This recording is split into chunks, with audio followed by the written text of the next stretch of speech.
우리는 빌립보서 1장의 말씀을 통해서 오직 예수 그리스도만을 위해서 살아가고 있는 바울의 삶의 모습을 보고 있습니다. 바울은 로마에 옥에 갇혔기 때문에 만일 그가 옥에 갇히지 않았더라면 도무지 복음을 전할 수 없었던 그 로마의 시위대 대원들에게 복음을 전할 수 있게 된 기회가 와진 걸로 인해서 바울은 기뻐하고 있습니다. 어떤 사람들은 순수한 마음으로 복음을 전하는 사람도 있었지만 어떤 사람들은 바울을 괴롭게 하려고 하는 나쁜 의도를 가지고 복음을 전한다는 소식을 듣게 됩니다. 그러나 바울 사도는 그리스도만 전파된다면 이로써 나는 기뻐하고 또한 기뻐하리라 이렇게 결단하고 있습니다. 자신은 살든지 죽든지 내 몸에서 그리스도가 존귀하게 된다면 내가 죽는 것도 유익하다 그렇게 고백했습니다. 바울은 삶과 죽음 사이에서 개인적으로는 세상을 떠나서 내가 그리스도와 함께 있는 것이 훨씬 더 좋다. 그러나 내가 육체 가운데 살아가는 게 너희를 위해서 유익하리라 그렇게 말했습니다. 바울은 그들의 믿음의 진보와 기쁨을 위해서 다시 빌립보 교회의 성도들을 만날 수 있기를 원했고, 그런 기회가 주어지면 그리스도 안에서 그들의 자랑이 바울로 말미암아 더욱더 풍성하게 되기를 원했습니다. 그러나 혹시나 그들을 만나는 일이 이루어지지 않는다고 할지라도 바울 사도는 그들이 어떻게 생활해야 될지, 이렇게 살았으면 좋겠다, 그런 바울의 소원을 나누고 있습니다. 사실 옥에 갇혀 있었던, 로마에 옥에 갇혀 있었던 바울이 빌립보 교회 성도들을 만날 가능성은 매우 희박했습니다. 그리고 실제로 그런 일은 일어나지 않았습니다. 그러나 바울의 마음속에 그들을 만날 수 있는 기회가 주어지기를 바랬고, 만나기 전에 편지를 통해서 너희들이 이렇게 살았으면 좋겠다, 그리고 권면하는 내용이 오늘 기록되어져 있습니다. 뭐라고 그랬는지 27절을 읽어보실까요? 시작. 오직 너희는 그리스도의 복음에 합당하게 생활하라. 이는 내가 너희에게 가보나 떠나 있으나 너희가 한 마음으로 서서 한 뜻으로 복음의 신앙을 위하여 협력하는 것과. 이 바울은 빌립보 교회 성도들에게 그리스도의 복음에 합당하게 생활하라 이렇게 권면합니다. 여러분에게 묻습니다. 여러분은 지금 그리스도의 복음에 합당하게 생활하고 계신가요? 그리스도의 복음에 합당하게 생활하라, 이 말씀은 우리가 계속해서 반복하여 우리 자신에게 물어봐야 될 좋은 영적인 질문이 아닐까 생각합니다. 나는 지금 그리스도의 복음에 합당하게 생활하고 있는가? 복음에 합당한 생활이란 무엇인가요? 만약에 우리가 복음을 믿는다 그러면서 복음과 완전히 동떨어진 삶을 살아서는 안 될 겁니다. 복음에 합당한 생활이란 복음으로 구원받은 성도답게 살아가는 삶이죠. 선한 일에 열매 맺는 삶입니다. 하나님을 기쁘게 해드리는 삶입니다. 그런 삶을 살고 있는가? 우리 자신에게 물어보시기 바랍니다. 빌립보서 3장 20절에서 바울은 이렇게 말합니다. 우리의 시민권은 하늘에 있는지라 그랬어요. 이 말은 빌립보 사람들에게는 대단히 의미 있는 표현이었습니다. 왜냐하면 이 빌립보라고 하는 도시는 제2의 로마를 건설하기 위해서 선정된 도시였거든요. 로마를 위해서 나가서 전쟁에 나가서 승전을 하고 돌아온 전쟁 영웅들, 그 사람들을 위해서 빌립보에 있는 땅을 분배해 주었습니다. 그러니까 빌립보에 사는 사람들은 로마를 위해서 혁혁한 공을 세웠던 전쟁 영웅의 후손이라고 하는 자부심이 있었던 거죠. 우리는 로마인일 뿐만 아니라 로마를 위해서 전쟁하고 목숨 바쳐 싸워서 승리를 한 그런 전쟁 영웅들의 후손이다, 이런 자부심이 있었어요. 그런데 그들에게 대해서 바울은 뭐라고 말합니까? 너희들이 로마의 시민권을 가진 사람보다 더 자부심을 가져야 되는 것은 너희의 시민권이 하늘에 있다는 것을 기억해야 된다. 너희들은 천국의 시민임을 기억해라. 이렇게 말하고 있는 것입니다. 우리는 어떤가요? 우리는 이 땅에 발을 붙이고 살고 있는 대한민국의 백성입니다. 그러면서 동시에 하나님 나라의 백성이죠. 우리는 어떻게 살아야 될까요? 우리는 대한민국의 백성답게 대한민국의 백성으로서 살아야 될 뿐만 아니라 우리는 천국의 시민권을 가진 사람으로서 천국 백성답게 살아가야 되는 사명이 우리에게 주어져 있는 것입니다. 여러분 자신에게 물어보세요. 여러분은 누구입니까? 여러분이 천국의 시민입니까? 그러면 천국의 시민답게 살아가십시오. 여러분이 하나님이 사랑하시는 하나님의 자녀입니까? 그러면 하나님의 자녀답게 사십시오. 여러분이 구원받은 성도입니까? 성도답게 사십시오. 이름만 천국 시민이 아니고, 이름만 성도가 아니고, 이름만 하나님의 자녀가 아니고, 여러분의 삶이 그 이름에 걸맞는 삶을 살아야 되는 것입니다. 우리는 기억해야 됩니다. 세상 사람들은 복음을 잘 알지 못합니다. 그들이 복음을 알 수 있는 비결이 어디에 있습니까? 그것은 구원받은 우리 성도들의 삶을 보고 복음을 판단하고 예수님을 평가하는 것입니다. 만일 우리의 삶이 복음에 합당하게 살지 않는다면 세상 사람들은 복음을 이해할 수 없습니다. 그러나 우리가 복음대로 산다면 사람들이 복음에 대해서 이해하게 될 것이고 예수님을 영접하고 구원받는 역사가 일어나게 될 겁니다. 그러므로 어떤 면에서 전도는 말로 나가서 예수 믿으라고 전하는 것만 전도가 아니라 우리가 그리스도인답게 복음에 합당하게 살아가는 삶이 전도가 될 수가 있는 것입니다. 작자 이상에 이런 영시가 있습니다. You are writing a gospel. 당신은 복음을 쓰고 있습니다. A chapter each day. 매일매일 한 단락씩. By the deeds that you do. 당신이 하는 행동으로. And the words that you say. 당신이 하는 말로. Men read what you write. 사람들은 당신이 쓰는 것을 읽습니다. Whether faithful or true. 그것이 믿을 만한지 혹은 사실인지. Just what is the gospel? 진정 복음이 무엇인지는 according to you. 당신에게 달려 있습니다.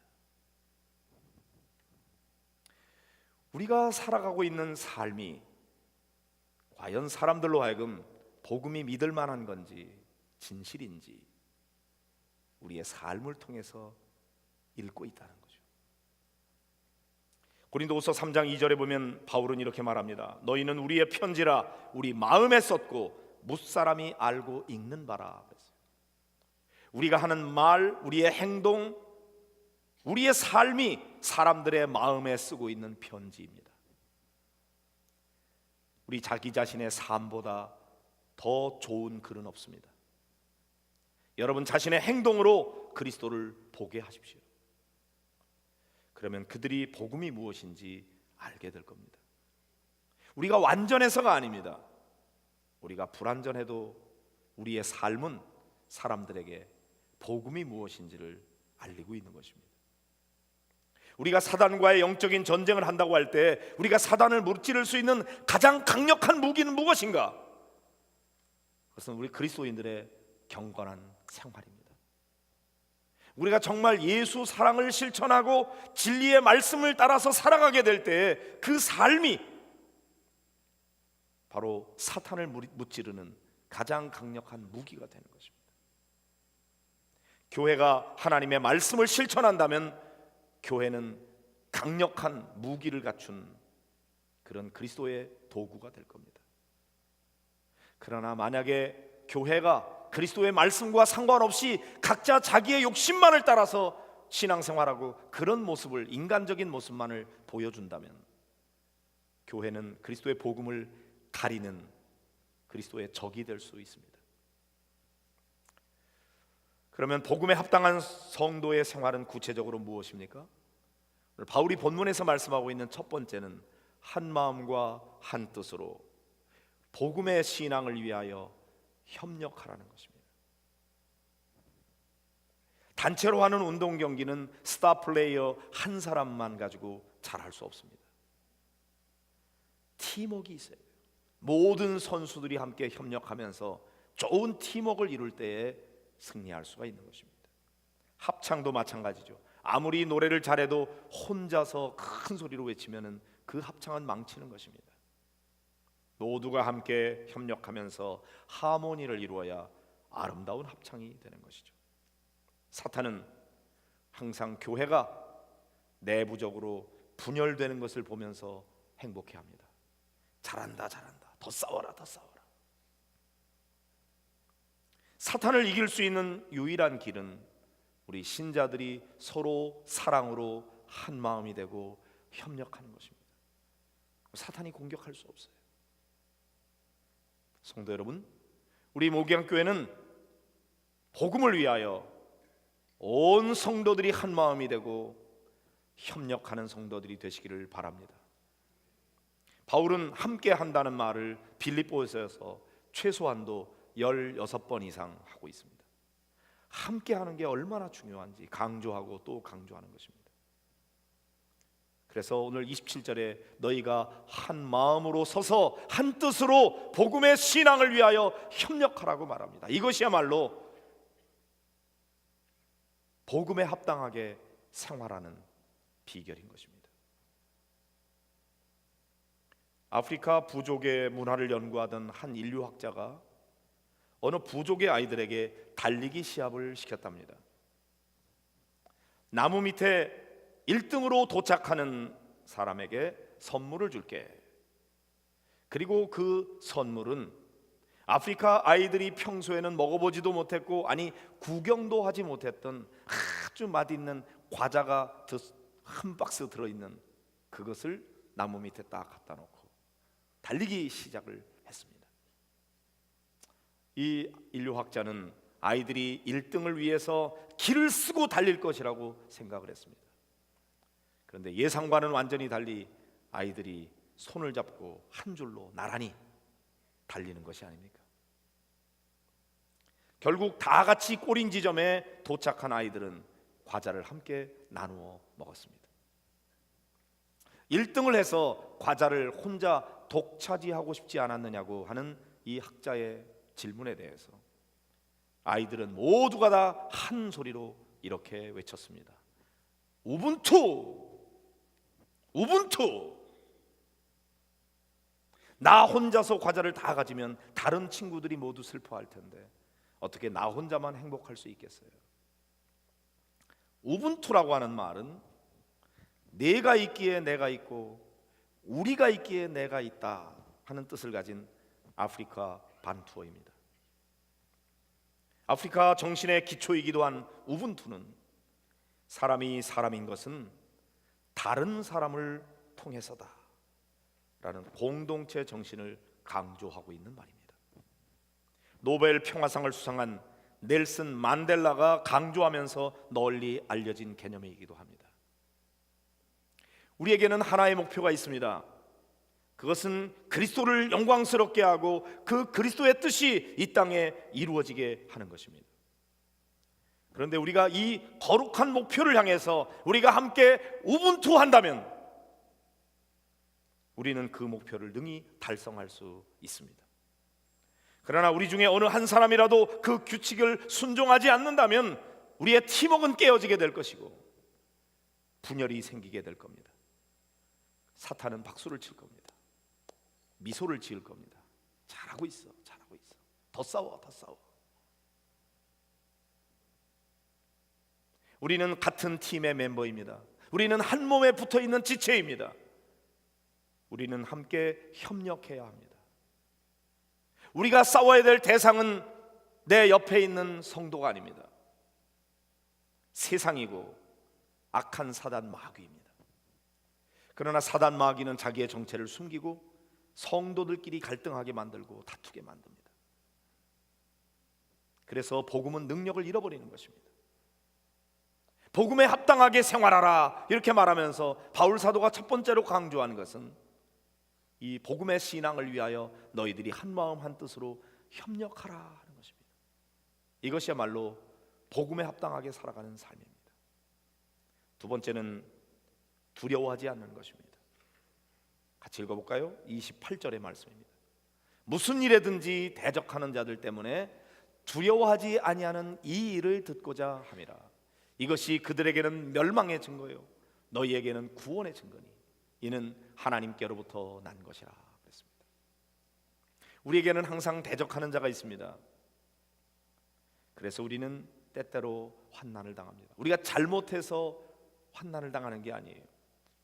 우리의 대적자가 우리가 잘하고 있는데도 불구하고 우리를 공격하고 넘어뜨리려고 합니다.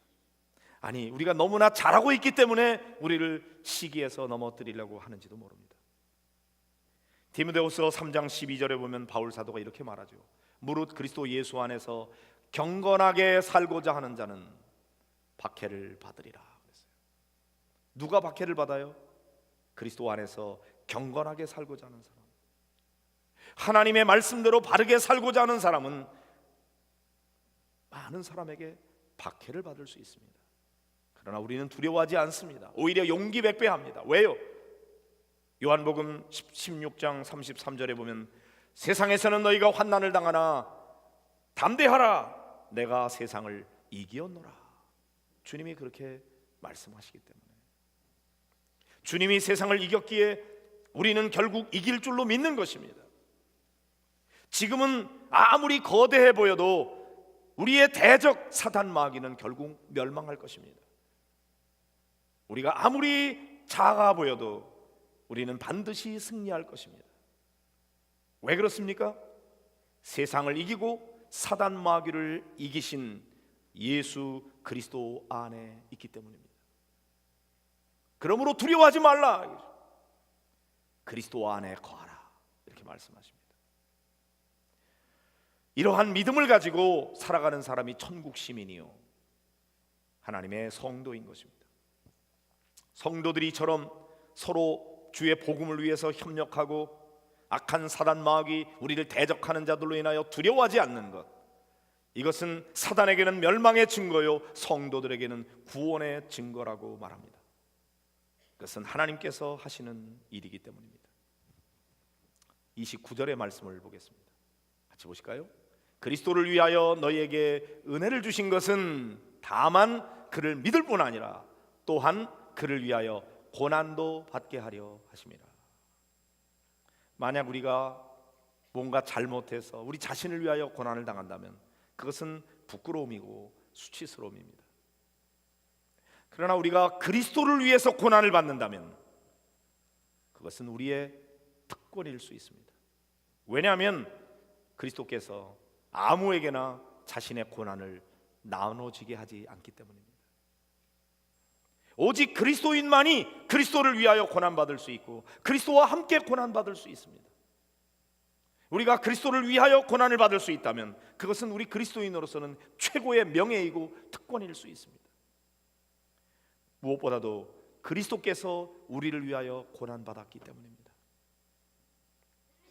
이제 우리가 그분을 위해서 기꺼이 고난을 당하는 것은 지극히 작은 것이지만 그리스도께서 우리에게 베풀어 주신 은혜에 대한 감사요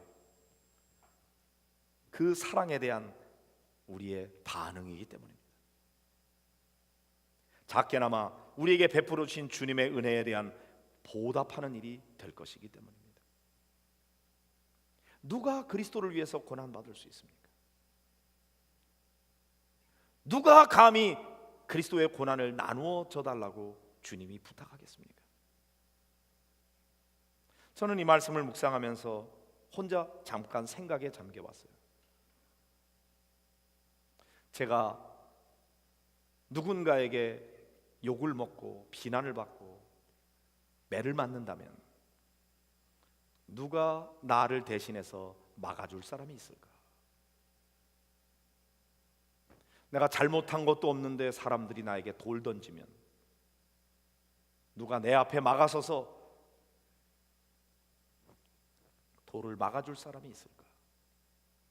아니, 내가 어떻게 하다가 실수해서 잘못했을 때 사람들이 나에게 돌팔매질을 하면 내가 잘못했음에도 불구하고 내 편이 돼서 나를 막아줄 사람이 있을까?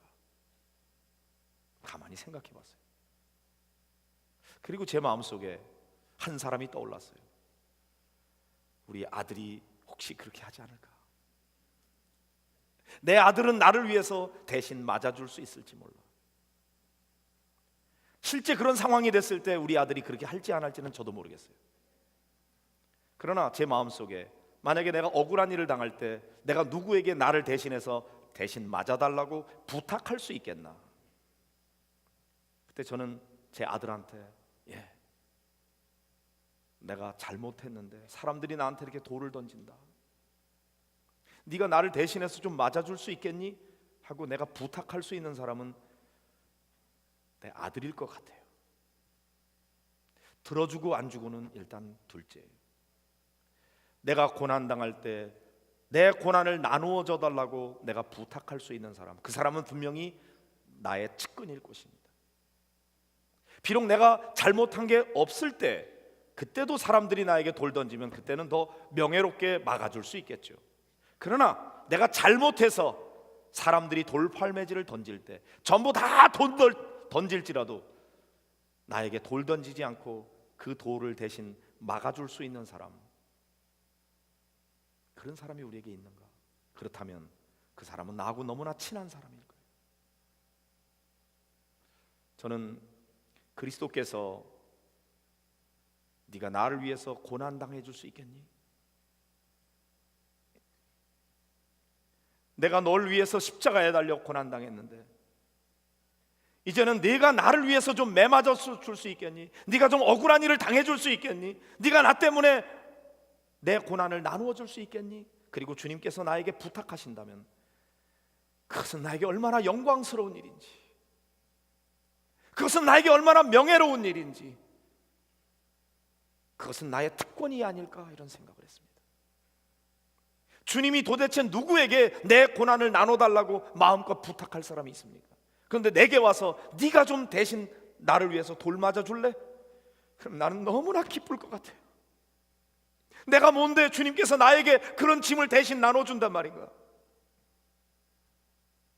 여러분, 그리스도를 위한 고난은 우리의 특권입니다. 그리스도가 나를 측근으로 여기기 때문에 나에게 맡겨줄 수 있는 일입니다. 주님이 당하는 고난, 그 고난은 우리의 명예입니다. 주님께서 우리에게 은혜를 주신 것은 그를 믿을 뿐만 아니라 그를 위해서 고난도 받게 하려고 그랬다는 거예요. 30절의 말씀을 보실까요? 너희에게도 그와 같은 싸움이 있으니 너희가 내 안에서 본 바요 이제도 내 안에서 듣는 바니라. 사탄은 우리가 이 싸움을 홀로 싸우고 있다고 생각하게 합니다. 네 혼자서 과연 이 싸움을 이길 수 있겠니? 너는 안 돼. 그리고 우리를 낙심시킵니다. 그러나 바울은 이렇게 말합니다. 내가 수말리 떨어져서 멀리 있는 로마에 있지만 빌립보 교회 성도들에게 너희들 홀로 싸우고 있는 거 아니야. 나도 같은 싸움을 싸우고 있어. 너희가 봤잖아. 너희가 들었잖아. 이 싸움에서 나는 지금 싸움을 승리하고 있어. 너희들도 나와 같은 싸움을 싸우고 있는데 내가 이긴 것처럼 너희들도 이길 수 있을 거야. 그러니 힘을 내라, 용기를 내라. 이렇게 북돋아주고 있는 것입니다. 사실 우리가 영적인 싸움을 싸우는 것은 그리스도 안에서 우리가 성장하고 있는 유일한 길입니다. 우리는 온실 속에서 강력한 화초가 될 수가 없습니다. 비바람이 몰아치고 폭풍과 몰아치는 그런 거친 세상 속에서 우리는 더 강력한 용사가 될 수가 있는 것입니다. 그런 면에서 고난은 우리를 더욱 유익하게 만드는 것입니다. 여기서 싸움이라는 말, 예수님께서 겟세마네 동산에서 십자가를 앞에 놓고 마치 땀방울이 떨어지는 핏방울 같이 될 정도로 그렇게 힘쓰고 애쓰며 기도할 때 사용됐던 바로 그 말입니다. 싸움이죠. 씨름하는 거죠. 이때 사자가 하늘로부터 예수께 나타나 힘을 돕더라, 이렇게 기록되어 있습니다. 예수님이 그렇게 십자가를 앞에 놓고 진을 빼면서 땀방울이 핏방울이 되도록 기도할 때, 그렇게 힘쓰고 애쓸 때 하나님은 그를 홀로 내버려 두지 않았어요. 하나님의 사자를 보내셔서 그에게 힘을 돕더라 그랬습니다. 하나님은 오늘도 우리에게 그렇게 하신다는 거죠. 사단이 우리를 넘어뜨리려고 할 때 그 사단과의 영적 싸움을 싸우고 있는 우리들에게 주님께서 홀로 내버려 두지 아니하시고 우리에게 찾아오셔서 우리에게 힘을 돕고 있는 줄로 믿으시기를 바랍니다. 주님은 결코 여러분을 홀로 두지 아니하시고 여러분 곁에 여러분과 함께하고 계십니다. 두려워하지 말아라, 내가 너와 함께하마. 놀라지 말아라, 나는 네 하나님이 됨이라. 내가 너를 굳세게 하리라. 참으로 너를 도와주리라. 참으로 나의 의로운 오른손으로 너를 붙들리라 말씀하십니다. 사랑하는 성도 여러분, 주님은 우리를 위해서 고난을 당하셨고 십자가의 피를 흘리시면서 우리를 구원해 주셨습니다. 이제 그 사랑을 받은 우리들은 이제 더 이상 세상 사람처럼 살면 안 됩니다. 우리는 하늘나라 시민답게, 하나님의 사람답게, 하나님의 자녀답게, 성도답게 복음에 합당하게 생활해야 됩니다. 복음에 합당하게 살아가는 삶은 구체적으로 무엇입니까? 복음의 신앙을 위하여 협력하는 것입니다. 하나가 되는 것입니다. 그리고 우리를 대적하는 자들 앞에서 두려워하지 않는 것입니다. 이 싸움은 나 혼자만 싸우는 싸움이 아니라 주님이 우리와 함께 싸우고 있다는 것을 깨닫고 주님이 우리를 위해 면류관 씌워주기까지 우리는 피 터지게 이 싸움을 계속 또 싸워야 됩니다. 그리스도를 위한 고난, 그것은 하나님의 진노가 아니라 그리스도인에게만 주어진 특권이요, 우리들에게 주어진 영광입니다. 우리가 그리스도를 위해서 고난받을 수 있다면 그것은 주님 앞에 갈 때 면류관을 받아 쓰는 그런 놀라운 축복이 될 수가 있습니다. 현재 우리가 당하는 고난이 아무리 크다고 할지라도 장차 우리를 위하여 예비해 놓으신 영광이 훨씬 더 크다고 하는 사실을 알아야 합니다. 주님께서 우리에게 능력 주셔서 이 싸움을 잘 싸울 수 있도록 도와주실 것이고 승리하게 될 줄로 믿으시기를 바랍니다. 우리는 모두 복음을 위하여 부름받은 하나님의 사람들입니다. 복음에 합당하게 생활하는 여러분들이 되시기를 바랍니다. 여러분의 그 삶이 사람들에게 그리스도를 드러내는 편지가 되어질 줄로 믿습니다. 같이 기도하겠습니다. 오늘 말씀을 생각하면서 우리 복음에 합당하게 생활하라고, 복음을 위하여 서로 협력하라고, 대적자들을 위해서 두려워하지 말고 담대하게 이 싸움을 끝까지 싸워 승리하라고 우리에게 응원군을 보내주시면서 우리를 북돋아 주시고 우리에게 힘을 주시고 우리에게 능력을 부어주시는 주님, 그 주님의 손 꼭 붙잡고 끝까지 이 싸움을 싸워나가는 승리하는 성도들 되시기를 위해서 우리 같이 기도하겠습니다.